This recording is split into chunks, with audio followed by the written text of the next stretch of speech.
untuk menjalankan permusuhan terkait masalah nasab. Kalau sampai di sini masih sangat normatif. Lantas kemudian secara spesifik PBNU menyebut seperti Perjuangan Wali Songo Indonesia Laskar Sabilillah. Berarti surat ini telah mengidentifikasikan bahwasanya perkumpulan atau organisasi PWI Laskar Sabilillah disebut oleh PBNU sebagai organisasi yang sengaja dibentuk untuk menjalankan permusuhan. Catat sampai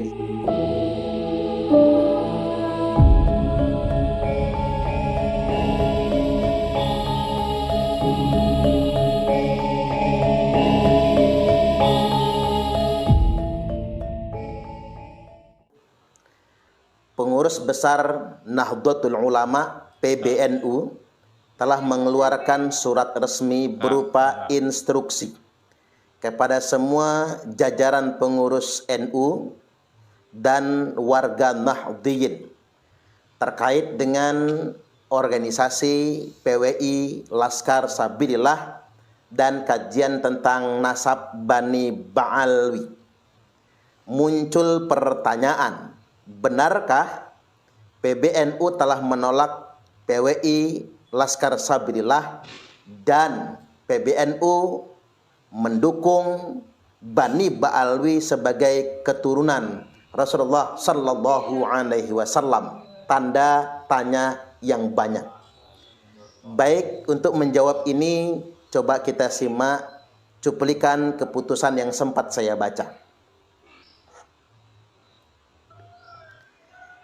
Yakni di poin yang keempat, di sini dituliskan setiap fungsionaris, pengurus, dan kader Nahdlatul Ulama berkewajiban mencegah perpecahan tafarruq dan mendamaikan pertentangan islah dzatil bain, serta melepaskan diri dari keterlibatan dalam pertentangan mengenai nasab, baik dari keikutsertaan dalam silang pendapat yang meninggalkan adab maupun dari keikutsertaan dalam perkumpulan dan atau organisasi yang sengaja dibentuk untuk menjalankan permusuhan terkait masalah nasab seperti Perjuangan Wali Songo Indonesia Laskar Sabilillah PWI LS maupun organisasi yang berseberangan dengan PWI LS.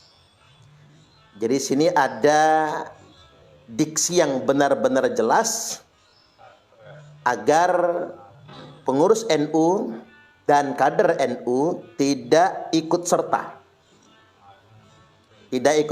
dalam perkumpulan dan atau organisasi yang sengaja dibentuk untuk menjalankan permusuhan terkait masalah nasab. Kalau sampai di sini masih sangat normatif. Lantas kemudian secara spesifik PBNU menyebut seperti Perjuangan Wali Songo Indonesia Laskar Sabilillah. Berarti surat ini telah mengidentifikasikan bahwasanya perkumpulan atau organisasi PWI Laskar Sabilillah disebut oleh PBNU sebagai organisasi yang sengaja dibentuk untuk menjalankan permusuhan. Catat sampai di sini. Jadi terkait dengan ini saya ingin bersikap. Pertama, ada yang nanya sama saya, benarkah PBNU hari ini telah memberikan dukungan resmi kepada Bani Ba'alwi? Artinya surat ini dimungkinkan merupakan bentuk sikap resmi PBNU untuk mendukung Bani Ba'alwi sebagai keturunan Rasulullah Sallallahu Alaihi Wasallam. Karena pertanyaannya sedemikian rupa, saya tidak berani memastikan. Nah, seandainya bisa dipahami sedemikian rupa, seandainya misalnya PBNU bersedia mengkonfirmasi, ini adalah salah satu bentuk sikap bahwasanya PBNU mendukung Bani Ba'alwi sebagai keturunan Nabi Sallallahu Alaihi Wasallam, berarti PBNU punya tanggung jawab yang sama dengan para habaib untuk menjelaskan keabsahan nasab Ba'alwi. Dari hari ini hingga hari-hari yang akan datang, pengurus PBNU, ulama-ulama yang ada di Jam'iyah Nahdlatul Ulama punya kewajiban normatif, punya kewajiban untuk mempertanggungjawabkan nasab Ba'al. Jadi dalam konteks ini bukan cuman Rabitatul Alawiyah, bukan cuman para habaib, tapi PBNU juga punya kewajiban untuk menjelaskan kepada masyarakat Nahdiyin bahwasanya Ba'alwi ini benar-benar keturunan Nabi. PBNU juga punya kewajiban untuk menjelaskan keabsahan nasab ini berdasarkan ketentuan studi kitab nasab, histori, bahkan sampai kepada tes DNA untuk mendukung pembuktian Ba'alwi sebagai keturunan Nabi. Dan ini seandainya, saya dalam bicara seandainya ini, seandainya PBNU memang mengarah kepada mendukung sepenuhnya Bani Ba'alwi sebagai keturunan Nabi, maka PBNU hari ini dibebani tanggung jawab lebih, yakni membantu Rabitatul Alawiyah untuk membuktikan bahwasanya Bani Ba'alwi di Indonesia ini merupakan keturunan Nabi Sallallahu Alaihi Wasallam. Mengapa muncul desakan sedemikian rupa? Karena bangsa Indonesia merupakan masyarakat yang mayoritas beragama Islam, masyarakat Muslim, umat Nabiullah Muhammad Sallallahu Alaihi Wasallam. Sebagai umat Nabi Muhammad, kami semua punya legal standing. Kami semua punya hak untuk mempertanyakan siapapun yang mengaku-ngaku sebagai anak cucu Nabi, maka kami berhak mempertanyakan buktinya apa kalau antum adalah anak cucu Nabi. Karena tidak mungkin kemudian kita menerima taken for granted, menerima tanpa kritik, taklid begitu saja dengan sekelompok orang yang mengaku-ngaku sebagai anak cucu Nabi. Apalagi ini tidak main-main loh. Ini mencantol nasab suci keturunan Rasulullah Sallallahu Alaihi Wasallam. Ini mencangkok nasab mulia, Sayyid dan Syarif, keturunan Nabi. Maka karena ini tidak main-main, siapapun yang mengaku-ngaku dan yang mendukung pengakuan tersebut punya kewajiban untuk melakukan pembuktian. Kalau tidak, ini akan benar-benar membebani umat. Ini saya masih bicara tentang jika ya. Jika PBNU ternyata secara resmi mendukung Ba'alwi merupakan keturunan Nabi. Kemudian yang berikutnya saya ingin sikapi yang kedua. Lantas bagaimana ketika PBNU secara spesifik menyebutkan bahwasanya PWI dan Laskar Sabillah adalah perkumpulan dan atau organisasi yang sengaja dibentuk untuk menjalankan permusuhan. Ya, kita tidak perlu merasa tersinggung ketika hari ini PBNU mengasosiasikan PWI Laskar Sabillah itu adalah organisasi yang membawa permusuhan. Ya, tidak perlu jadi persoalan juga. Kita tidak perlu juga terprovokasi. Kita akan tetap pada komitmen yang awal, bahwasanya PWI Laskar Sabillah tidak mau dibenturkan dengan NU. Tidak mau. Alasannya sederhana. Karena yang menjadi pengurus PWI Laskar Sabillah juga adalah masyarakat Nahdiyin, kader-kader NU. Dan terlalu banyak energi yang harus kita keluarkan ketika dibenturkan dengan NU. Hari ini ketika muncul keputusan PBNU, maka kami menganggap ini keputusan PBNU. Dan mengapa dibentuk PWI Laskar Sabillah? Ya karena memang sebetulnya NU tidak berkenan menggarap kajian seputar nasab. Maka agar tidak membebani NU secara organisasi, maka dibentuklah organisasi PWI Laskar Sabillah. Agar NU tidak punya beban sama sekali terhadap kajian ini semua. Dan organisasi ini didirikan bukan untuk membentur NU, tapi untuk mencerahkan umat, terutama bangsa Indonesia, khususnya warga Nahdiyin, terkait dengan upaya kita menjaga kemurnian dan kesucian nasab keturunan Rasulullah Sallallahu Alaihi Wasallam. Jadi bukan untuk membentur NU.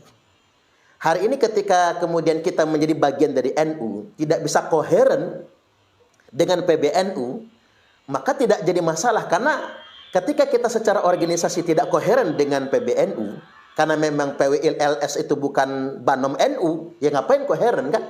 Karena bukan banom NU juga. Tidak jadi masalah. Karena entoh kita di PWI Laskar Sabillah juga adalah warga Nahdiyin. Kita tetap bisa inheren dengan nilai-nilai perjuangan Romo Hadratus Syekh Kiai Haji Hasyim Asy'ari. Hari ini yang kita pikir itu bukan tentang koherensi dalam berorganisasi. Yang harus kita pikir adalah semua kader NU, semua kiai NU, semua santri NU, semua warga Nahdiyin itu harus berpikir bagaimana bisa inheren dengan nilai-nilai perjuangan Hadratus Syekh Kiai Haji Hasyim Asy'ari. Karena begini, yang disebut dengan pengkhianat di dalam NU itu adalah orang-orang yang hanya memanfaatkan NU secara organisasi untuk tunggangan politik, untuk mendapatkan jabatan ini, jabatan itu, untuk mendapatkan proyek, untuk mendapatkan tambang, untuk mendapatkan keuntungan profit duniawi. Yang ketika profit duniawi itu didapatkan bukan untuk Jam'iyah Nahdlatul Ulama, tapi untuk diri mereka, keluarga mereka, koneksi mereka, sederek-sedereknya, kalau kata orang Lampung sekelik-sekeliknya, lingkaran mereka saja yang mendapatkan. Bukan itu yang disebut dengan ber-NU. Hari ini mari kita membangun kesadaran terhadap semua masyarakat Nahdliyin. Kita harus tetap konsisten, inherent, satu nilai, satu nafas, satu garis perjuangan dengan gagasan ide perjuangan Hadratus Syekh Kiai Haji Hasyim Asy'ari. Nah, dalam konteks ini, mengapa kemudian seolah-olah dalam tanda kutip kajian Kiai Imad ini sepertinya tidak diakomodir oleh PBNU? Ini setidak-tidaknya mengkonfirmasi bahwasanya kajian Kiai Imad, bahkan Kiai Imad itu sendiri merupakan mujaddid abad ini, khususnya mujaddid bagi Jam'iyah Nahdlatul Ulama. Rasulullah sallallahu alaihi wasallam telah bersabda, "Innallaha yab'atsu li hadhil ummati ala ra'si kulli mi'ati sanatin may yujaddidu laha dinaha." Sesungguhnya Allah akan mengutus untuk umat ini, li hadhil ummah, akan mengutus untuk umat ini setiap pangkal awal 100 tahun, habis 100 tahun nih, masuk ke abad yang berikutnya, orang yang akan menjadi pembaharu, memperbaiki nilai-nilai yang sudah usang, nilai-nilai yang sudah tercemar. Dan NU sudah berusia 1 abad, kita sudah memasuki abad yang kedua, mujaddid ini sudah ditakdirkan oleh Allah Subhanahu wa taala. Dan ciri nyata dari mujaddid tersebut, kemapanan pasti menolaknya. Yang namanya mujaddid, dia datang tidak kemudian sekonyong-konyong koder langsung diterima oleh semua orang, tidak. Justru yang dikatakan mujaddid itu, dia akan ditolak oleh kemapanan-kemapanan yang ada. Makanya yang duluan menolaknya adalah struktur yang sudah mapan, yang sudah mendapatkan banyak sekali keuntungan terhadap nilai-nilai feodalisme tersebut. Maka lantas kemudian ini sekali lagi mengkonfirmasi berbagai macam penolakan dari kelompok-kelompok yang mapan di Jam'iyah Nahdlatul Ulama, semakin membuktikan sah Kiai Imad merupakan mujaddid awal abad yang kedua Jam'iyah Nahdlatul Ulama. Nah, sekali lagi saya ingin ingatkan kepada seluruh kader-kader Nahdliyin, baik yang mendukung kajian Kiai Imad, bahkan ada yang ikut terlibat dalam perkumpulan atau organisasi PWI Laskar Sabillah, tetap jaga persatuan dan kesatuan, jangan terpancing dengan provokasi dan perpecahan, dan jangan pernah mau dibenturkan dengan Jam'iyah Nahdlatul Ulama, karena NU itu adalah organisasi keramat, didirikan oleh guru kita Hadratus Syekh Romo Kiai Haji Hasyim Asy'ari. Maka jangan pernah mau dibenturkan dengan NU, luruskan niat kita, satukan langkah kita untuk sama-sama menyelamatkan masyarakat Nahdliyin dan menjaga kemuliaan nasab suci keturunan Rasulullah sallallahu alaihi wasallam. Sekali lagi saya ingin ingatkan dengan pernyataan beberapa waktu yang lalu, selamanya PWILS jangan pernah dibenturkan dengan NU. Yang ada, PWILS akan benar-benar ikhlas membantu penguatan Jam'iyah Nahdlatul Ulama. Assalamualaikum warahmatullahi wabarakatuh. Jangan pernah membenturkan antara NU dan PWI. Atau lebih sederhana lagi, jangan pernah mau dibentur-benturkan antara Jam'iyah NU dengan organisasi PWI. PWI di sini adalah Organisasi Perjuangan Wali Songo Indonesia.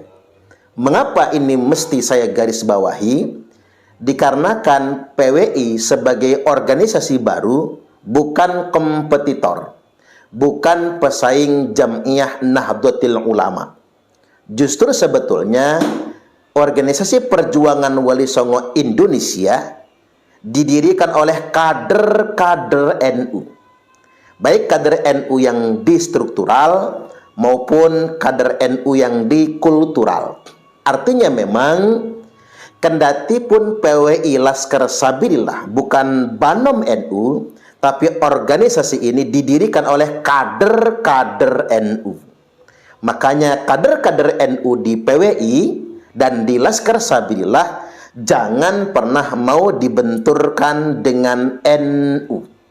Kalaupun ada kritik, kalaupun ada masukan kepada orang-orang yang mengelola NU, maka berikan masukan dan kritik yang terbaik.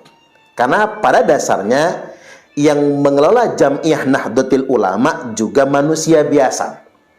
Persis seperti yang mengelola, memanage PWI Laskar Sabilillah. Kita dihadapkan dengan sebuah kenyataan, ternyata yang mengelola PWI dan Laskar Sabilillah pun juga manusia biasa yang punya kelebihan dan kekurangan masing-masing. Artinya memang tidak menutup otokritik. Kritik ke dalam dari kader-kader demi perbaikan organisasi.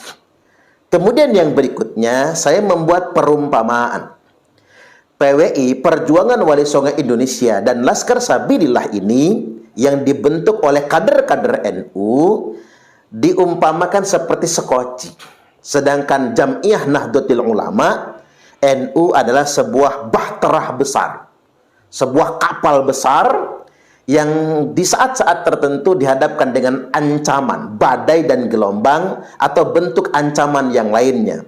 Maka dibutuhkan sekoci-sekoci kecil yang berusaha untuk menyeimbangkan dan untuk menyelamatkan sebagai emergensi dan antisipasi kalau ada bahaya besar. Jadi apalah arti PWI sebagai sebuah sekoci, bagi sebuah kapal besar yang bernama Jam'iyah Nahdlatul Ulama. Maka tidak boleh dibenturkan, atau bahkan dalam bahasa sederhananya tidak boleh kemudian berkonflik. Mengapa saya katakan tidak boleh dibenturkan? Selain karena PWI Laskar Sabilillah didirikan oleh kader-kader NU, juga memang visi dan misinya memang sejalan dengan visi misi Jam'iyah Nahdlatul Ulama, yakni dalam rangka merawat Islam yang rahmatan lil alamin, kemudian melestarikan paham Ahlus Sunnah wal Jamaah, dan setia kepada Negara Kesatuan Republik Indonesia, menjaga warisan Nusantara, warisan Wali Songo, menjaga sejarah, dan menjaga marwah Nusantara dari pihak-pihak yang hendak menguasai negeri ini dan mengklaim negeri ini sebagai milik mereka. Ini tentunya sejalan dengan misi Jam'iyah Nahdlatul Ulama. Kemudian saya ingin mengerucut peran PWI Laskar Sabilillah sebagai sebuah sekoci, di mana peran ini penting sekali demi terjaganya bahtera besar, yakni NU itu sendiri. Dan kita bisa simak di sini bagaimana peran penting PWI Laskar Sabilillah dan kajian Kiai Haji Imaduddin Usman Al-Bantani dalam rangka menjaga marwah Nahdlatul Ulama dan menjaga kehormatan para kiai-kiai NU dan menjaga kehormatan segenap masyarakat yang bernaung di bawah Nahdlatul Ulama yang kita sebut dengan kaum Nahdiyin. Anda bisa simak ulasan berikut ini. Dan dalam konteks ini termasuk PWI Laskar Sabilillah, dia warga Nahdiyin, kader-kader NU semua mendirikan PWI Laskar Sabilillah, bukan NU sebagai banom, tapi dia merupakan organisasi yang menguatkan Jam'iyah Nahdlatul Ulama. Setidak-tidaknya Pak Yai, saya punya 5 alasan. Nah, ini harus kita populerkan se-Indonesia itu. Yang pertama,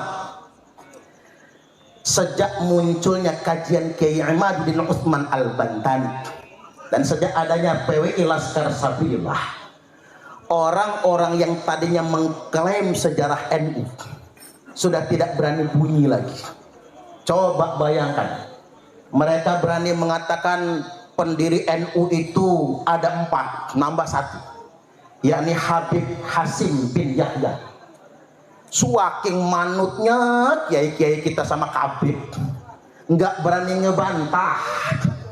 Sampai kemudian ditulis buku yang sengaja untuk membelokkan sejarah Jamiah Nahdlatul Ulama. Para kiai kita mau ada kesungkanan untuk membantahnya. Karena mengapa? Oh, dia cucu Nabi soalnya, Pak. Ada juga Habib yang nyanyi di panggung apa? Habib Rizik gurune NU, Habib Rizik gurune NU. Pret. Ini Rizik ini ketua FPI. Kerjaannya menghina Gus Dur, ngomongin Gus Dur buta.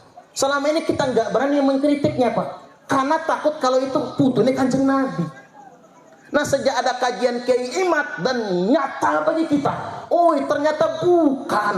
Mulai warga Nahdliyin berani mengkritik dan terbongkar semua klaim-klaim terhadap sejarah Jamiah Nahdlatul Ulama.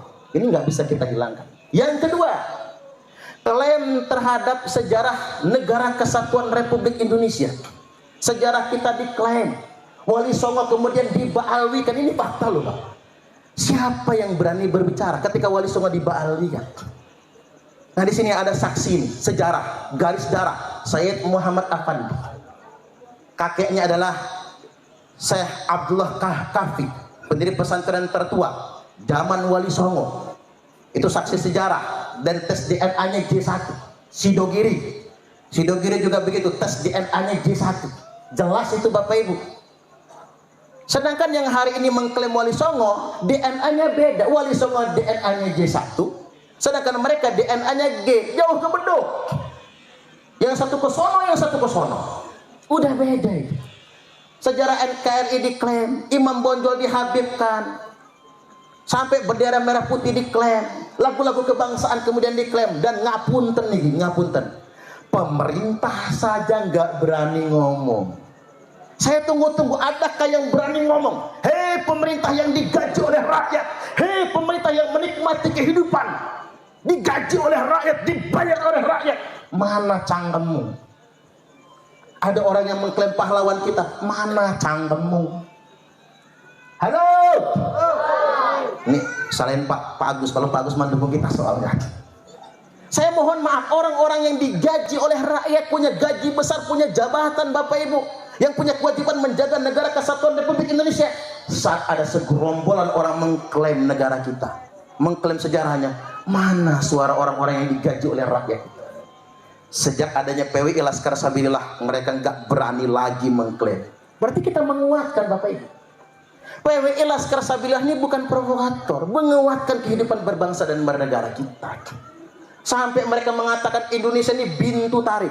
Sampai kuping kita saja selip dengar itu, Pak. Pikir kita pintu kan? Ternyata nggak pakai huruf P, itu bahasa Arab bintu. Bintu niku bu artinya anak wedok. Jadi Indonesia ini diklaim anak wedok tarim. Bahkan ada yang mengatakan bintu Hadramaut, anak wedok Hadramaut. Bahkan dalam bahasa Arab Amiyah, dalam bahasa Arab pancaran, bintu itu artinya perempuan yang bisa ditiduri dengan dibayar, bisyar. Halo, yang tahu istilah bisyar mana ya? Banyak tahu ya. Perempuan yang bisa tidur gara-gara dengan cara dibayar. Ini kan penghinaan kepada bangsa Indonesia. Dua. Yang ketiga, mereka yang berani merendahkan kiai-kiai NU sekarang nggak berani lagi. Oh, zaman biyen kita tahu betul yang namanya kiai, Bapak Ibu, nggak boleh selevel sama Habib. Apa kata mereka? Satu Habib bodoh lebih mulia daripada 70 kiai yang berilmu. Kaki Habib ahli maksiat lebih mulia daripada endase kiai yang mengamalkan ilmunya. Makanya kiai-kiai se-Indonesia nggak boleh duduk sama kedudukannya sama Habib-Habib. Bahkan mereka merendahkan. Mana ada Pak yang mereka mau cium tangan kiai? Nggak ada. Walaupun Habibnya Habib bocil, nggak ada. Saya pernah satu panggung sama Habib bocil, yang ceramah saya duduk paling pinggir, si bocil duduk paling tengah. Saya sebut bocil, Pak, belum nikah masih bujang. Semua orang cium tangannya, saya kagak. Ustadz Parman mah iri. Bukan iri Bapak Ibu, itu orang ilok yang sedemikian rupa. Dia baru anak kemarin sore, sedangkan terpampang yang ceramah saya.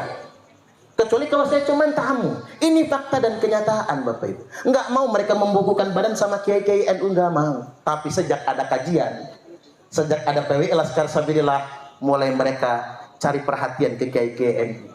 Sudah mulai mau cium tangan. Ini kan luar biasa efeknya. Kemudian yang berikutnya, terkait dengan pendawiran. Coba kita survei se-Indonesia Pak. 226.000 pesantren NU di Indonesia ini. Saya survei di Lampung Tengah itu Pak, semua pesantren NU korban pendawiran. Orang bisa datang berhari-hari, bermobil-mobil, minta duit sama kiai-kiai NU, nggak pulang kalau nggak dikasih. Begitu pulang setelah dikasih duit, semua isi kamar mandi habis, odol, sabun muka, punya dalemi Pak Yainya itu habis semua. Kata Bu Nyai, bah, itu putune Kanjeng Nabi beneran tabah. Lo ngapa mah Mi? Kata si Abah, enggak. Kok maling odol, maling sabun mandi? Ini fakta loh. Ini terjadi loh Pak, seluruh Indonesia. Mungkin yang nggak pernah ngurus pesantren nggak tahu. Yang pernah ngurus pesantren tahu bagaimana mereka datang mendawil di pesantren-pesantren. Sejak ada kajian Kiai Imad, luar biasa. Datanglah, tepuk tangan dulu. Datanglah Syekh Imaduddin Utsman Al-Bantani, jreng jeng, teng teng teng. Nggak berani lagi. Zaman dulu jangan-jangan Yai Nurholis juga dawil lah, jangan-jangan deh. Sekarang mungkin gak berani lagi Bapak Ibu, bener itu. Saya tanya-tanya ke pondok tuh gak berani lagi. Mohon ngapunten deh. Ada Roi Suriah didatengin oleh kabib-kabib mau ngadain hall katanya. Masya Allah, dikasih sedikit Pak, amplopnya diginiin. Berapa ini Kiai? Roi Suriah setinggi itu, santri aja gak berani berjalan di hadapannya. Sama si kabib sambil ngangkat kaki di atas kursi. Berapa ini Kiai? Nggak ada harganya Kiai kita Pak di hadapan mereka itu. Bahkan saking parahnya pendawilan itu. Makanya ini sudah qadarullah Bapak Ibu. Adanya kajian itu sudah qadarullah. Yang kelima, terungkap 3.000 makam palsu se-Indonesia, termasuk di Lampung Bapak Ibu. Alat-alat Mataram mengungkap ada 3.000 makam palsu. Yang jadi korban siapa kalau makam palsu? Ya kita warga Nahdliyin, siapa lagi? Suka ziarah itu warga NU semua. Kita korbannya itu Bapak Ibu. Akan makam-makam palsu itu. Oke, sementara waktu kita analisa mungkin motifnya ekonomi. Mungkin motifnya ekonomi. Kotak amal dan lain sebagainya. Tapi belakangan kita sadar Bapak Ibu, Israel menjajah Palestina setelah membuat 3.000 makam palsu di Palestina. Dengan 3.000 makam palsu di Palestina, mereka bisa mengklaim Palestina milik Israel. Jangan-jangan 3.000 makam palsu yang mereka bangun di Indonesia ini Bapak Ibu adalah upaya kedepannya untuk mengklaim Indonesia warisan mereka. Dan itu sudah kita dengar di mana-mana. Termasuk di Lampung Tengah, di Spontan, Habib Malik Abdullah. Padahal itu bukan Habib. Yang mengisbat siapa? Seorang Habib dari marga Al-Muhdor. Dia yang mengisbatnya. Dan sayangnya sudah dikeluarkan SK-nya dari Disparsenibut, Dinas Pariwisata dan Seni Kebudayaan Kabupaten Lampung Tengah. Bayangkan Pak, segitunya mereka merekayasa makam palsu sampai keluar izin dari dinas di kabupaten tersebut.